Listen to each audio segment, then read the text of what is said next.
Egli Tako bëri një sqarim për fansat në Instagram pasi këngët me Fifin dhe DJ Gimi u fshin nga YouTube. U raportua se pati krisje me styre dhe se shkak për këtë u bë ana financiare.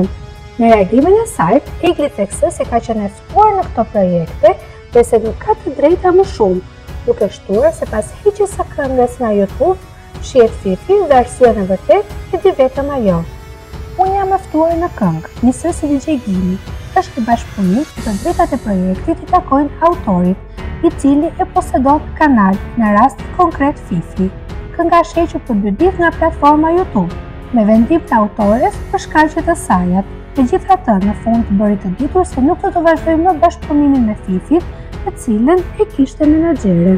Në reagim e bërë viral në rrjet, ku Egli sqaron ndjekësit, duke se nuk u la pa përgjigje nga ana e Fifit. Dhe fundit postoi një top në Insta Story me ironi, duke lënë të kuptojë se e la stafetën Eglit dhe duke justifikuar vete.